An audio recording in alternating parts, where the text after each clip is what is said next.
Assalamualaikum warahmatullahi wabarakatuh. Apa kabar anak-anakku sekalian? Semoga kalian semuanya dalam keadaan sehat walafiat. Alhamdulillah bertemu kembali dengan pembelajaran biologi. Pada kesempatan kali ini kita akan melanjutkan materi sebelumnya tentang substansi genetika. Untuk pembahasan substansi genetika bagian yang kedua ini, kita akan membahas tentang DNA dan RNA. DNA itu kepanjangannya deoksiribonukleik asid, atau bahasa Indonesianya asam deoksiribonukleat, disingkat ADN. Jadi kalau bahasa Inggrisnya DNA, kalau bahasa Indonesianya ADN. Jadi DNA sama ADN itu sama aja, hanya beda bahasa. Kita akan bahas yang pertama tentang struktur DNA. Struktur DNA ada 3. Yang pertama, gugus gula deoksiribosa. Nah, ingat nih, gulanya nanti akan berbeda dengan RNA. Kalau RNA ribosa, kalau ini deoksiribosa. Yang kedua, fosfat, fungsinya sebagai pengikat gula. Yang ketiga, basa nitrogen. Basa nitrogennya ada 2, yang pertama pirimidin, yang kedua purin. Pirimidin terdiri dari timin dan sitosin, purin terdiri dari adenin dan guanin. Timin kita sering disingkat T, sitosin sering disingkat S atau C. C itu citosin dari bahasa Inggris ya. Purin, adenin atau A, guanin atau G. Nah, untuk mengingatnya, timin masuknya apa, pirimidin apa, purin, adenin masuknya pirimidin atau purin. Ingat ini biar nggak lupa nih, PTC. Pirimidin terdiri dari timin dan sitosin. Puga, purin, guanin, dan adenin. Sebenarnya sih hafal PTC-nya doang juga udah bisa menentukan, berarti guanin dan adenin masuknya purin. Karena pirimidinnya terdiri dari timin dan sitosin. Pasangan basa nitrogen. Nah, ingat lihat pasangannya. T pasangannya A, S pasangannya G. Saya ulang, T pasangannya A, S pasangannya G. Ikatan hidrogen T dengan A ini diikat, jumlah ikatan hidrogennya 2. Ikatan hidrogen S dengan G, jumlah ikatan hidrogennya 3. Ya, S dengan G 3,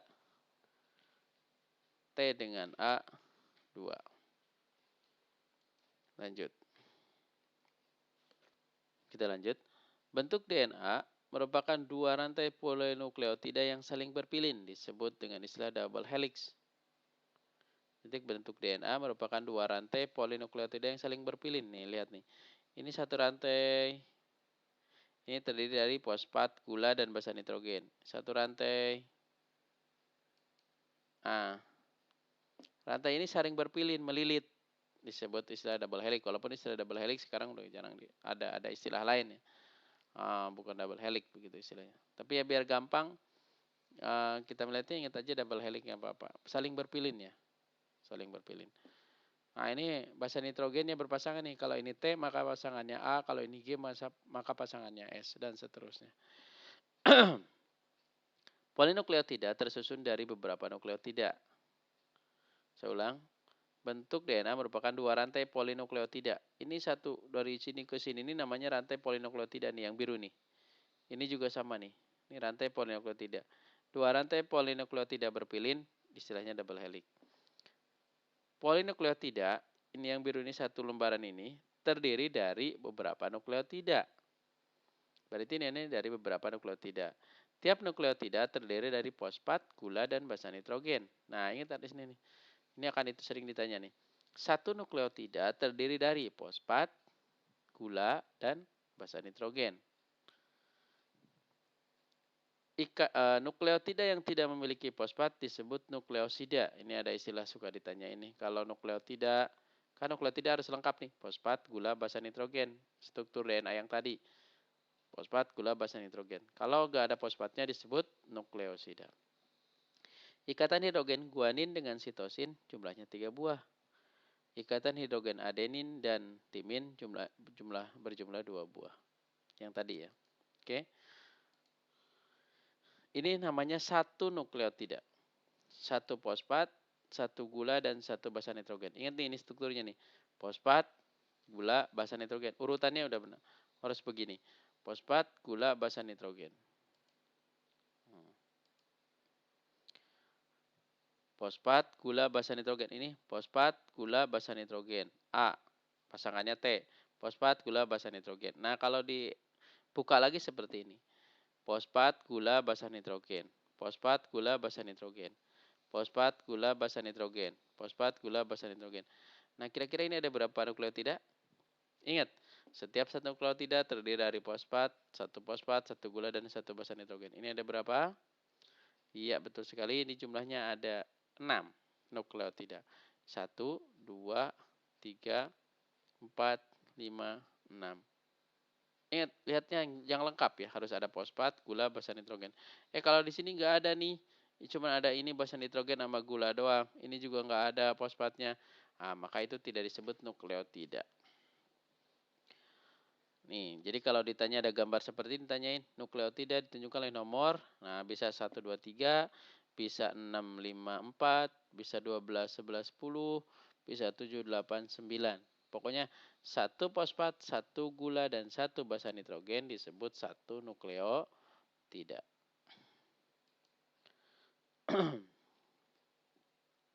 Bagaimana cara menghitung jumlah ikatan hidrogen? Ingat, jumlah ikatan hidrogen A dengan T berapa jumlahnya? 2. G dengan S berapa? 3.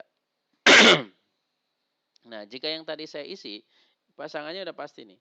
Jika ini T, maka pasangannya A. Jika ini G, maka pasangan ini S.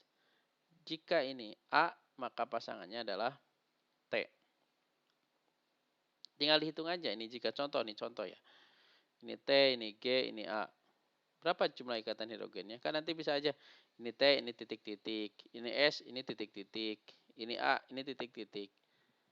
Nah, kamu ditanya, berapa jumlah ikatan hidrogen yang terbentuk? Berarti kan kamu harus ngisi dulu titik-titiknya ini apa. Pasangannya itu apa. Maka akan bisa mengetahui jumlah ikatan hidrogennya. T jumlah ikatan hidrogennya 2. G dengan S pasangan ikatan hidrogennya 3. A dengan T pasangan ikatan hidrogennya 2. Tinggal dijumlah. 2 tambah 2, 4. Tambah 3. 2 tambah 3, 5. Tambah 2, 7. Maka jumlah ikatan hidrogennya 7. Nah, sekarang yang di samping nih, kira-kira berapa jumlah ikatan hidrogennya? Silakan kerjakan sendiri ya. A sama T, G sama C, T sama A, G sama C. Berapa jumlah ikatan hidrogennya? Oke, silakan dihitung sendiri. Oke, selanjutnya menghitung perbandingan basa nitrogen. Contoh, jika diketahui kadar, bukan kadar ini ya, jika diketahui kadar sitosin 30%, tentukan kadar timin, guanin, dan adenin.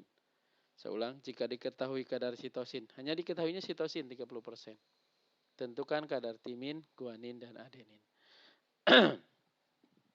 Nah, untuk mengerjakan ini, kami harus paham konsepnya. Yang pertama, T itu golongan pirimidin, S golongan pirimidin, A golongan purin, G golongan purin. T pasangannya A, S pasangannya G. Konsepnya, setiap pasangan ini jumlah kadarnya harus sama. Nih A pasangannya T. Maka A jika A 10 maka T harus 10. Jika G 20 maka C harus 20. Nah, gabungan ini totalnya harus 100%. Nah, sekarang yang diketahui apa? Sitosin. Berapa sitosin? 30%. Maka pasangannya guanin itu harus sama. Nih, jika sitosin 30%, maka guaninnya harus sama. Berapa? 30%.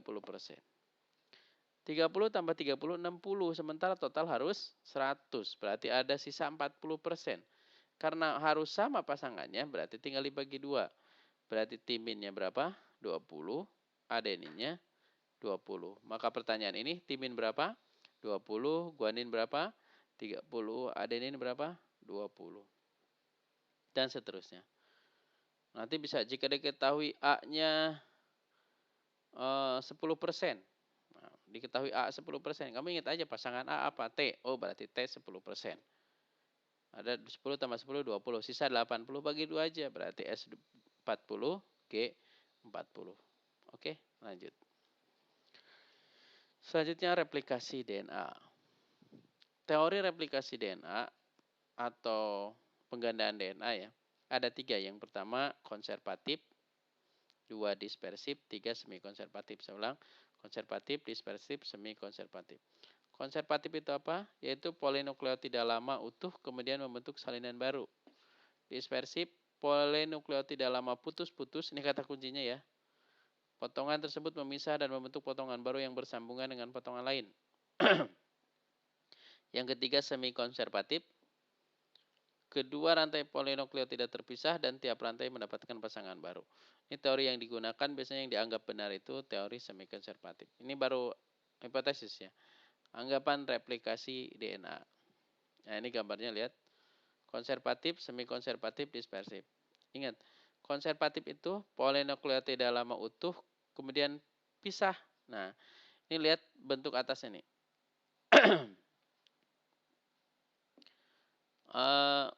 Lihat, polinukleotida lama utuh kemudian membentuk salinan baru.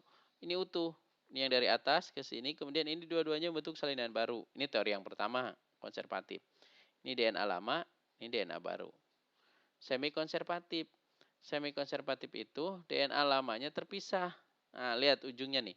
Ini ujungnya abu-abu, ini ujungnya biru. Ini ujungnya abu-abu, ini ujungnya biru. Rantai polinukleotidanya terpisah nih. Masing-masing memiliki pasangan baru. Nah, ini semi konservatif. Pahami ya? Kalau ngapalin yang tadi pengertiannya ribet, pelajari dari gambarnya. Kalau yang ini utuh, membentuk salinan baru. Kalau ini polinukleotidanya terpisah, masing-masing terpisah, memiliki pasangan baru. Ini yang warna pink sama merah ini pasangan baru. Ini lihat ujungnya, ini abu-abu nih, yang abu-abu. Ini pasangannya. Kemudian yang ujungnya biru, ini pasangannya. Jadi asal satu jadi berapa? 2. Ya. Ini DNA baru, DNA lama. Ini DNA baru, DNA baru, DNA lama, DNA lama, DNA baru. Yang birunya yang lama, yang merahnya yang baru. Masing-masing memiliki pasangan yang baru. Ada terakhir dispersif. Dispersif itu DNA yang lama itu putus-putus, kemudian disambung dengan DNA baru. DNA lamanya tuh nih lihat. DNA lama, DNA baru. Nih lihat DNA ini yang biru. Nih yang biru. Yang biru putus sambung. Putus sambung. Ini sini putus sambung. Putus sambung. Ini juga sama putus sambung. Sambung. Nah, patahannya lagi yang sebelah, dia akan nyambung lagi dengan yang sebagian. Ini katanya putus nyambung nih. Ini teorinya dispersif. Ingat kalau putus nyambung, dispersif. Nah, ini yang dianggap benar itu semi konservatif. Silakan dipahami. Oke, selanjutnya kita akan membahas tentang RNA. RNA itu kepanjangannya adalah ribonukleik acid. Atau bahasa Indonesianya asam ribonukleat. Bedanya di gulanya. Kalau DNA deoksiribo, kalau ini ribo doang. Struktur RNA ada 3, hampir sama dengan DNA tadi.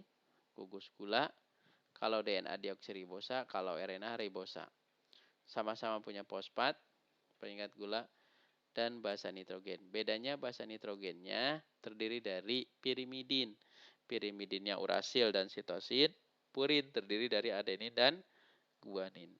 Jadi kalau tadi di basa nitrogen DNA ada timin. Nah kalau di RNA tidak ada timin. Ini ingat kuncinya ya. Jadi kalau di DNA tidak ada timin. Ingat Agus aja.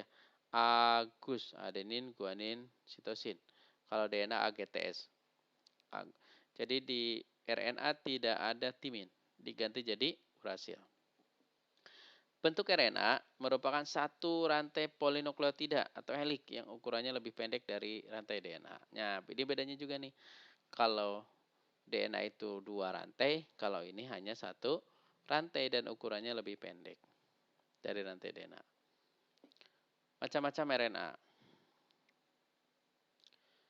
RNA 1 RNA duta, 2 RNA transfer, 3 RNA ribosom. Ulang ya. 1 RNA duta, 2 RNA transfer, 3 RNA RNA ribosom. Cukup hafal singkatannya. RNA duta disingkat RNAD atau bahasa Inggrisnya mRNA, messenger RNA. Dibentuk oleh DNA di nukleus, fungsinya membawa kode genetik dari DNA ke ribosom. RNAD nama lainnya kodon. RNAT berada di mana? di sitoplasma. Fungsinya menerjemahkan kode genetik yang dibawa siapa? RNA-D. RNA-T disebut dengan istilah antikodon. Ribosom, RNA-R. RNA ribosom atau RNA-R berada di ribosom, merupakan komponen struktural dalam ribosom. Fungsinya menyusun asam amino yang terbentuk.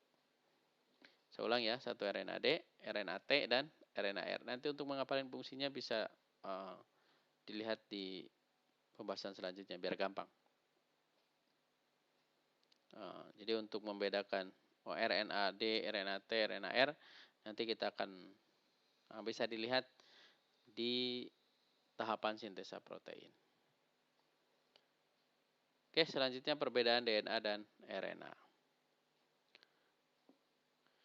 Perbedaan pertama bentuk, DNA double helix, RNA helix. Ini lebih panjang, ini pendek.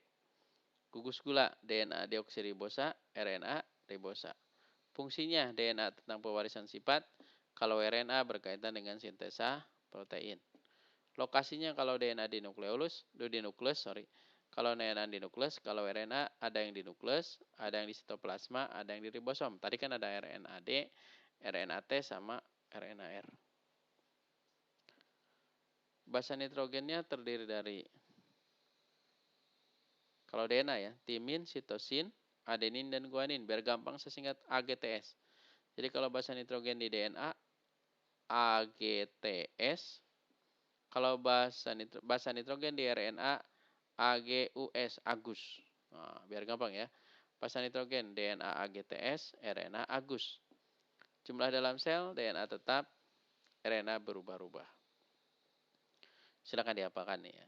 Nah, kalau menghafalin coba boleh nih. Bentuk DNA double helix, RNA helix. Gulanya deoksiribosa, ini ribosa. Fungsinya pewarisan sifat terkait sintesa protein. Lokasinya di nukleus. Kalau RNA ada yang di nukleus, ada yang di sitoplasma, ada yang di ribosom. Basa nitrogennya DNA AGTS, RNA Agus. Jumlah dalam sel DNA tetap, RNA berubah-ubah. Demikianlah untuk materi substansi genetika bagian kedua tentang DNA dan RNA. Semoga ada manfaatnya. Terima kasih. Assalamualaikum warahmatullahi wabarakatuh.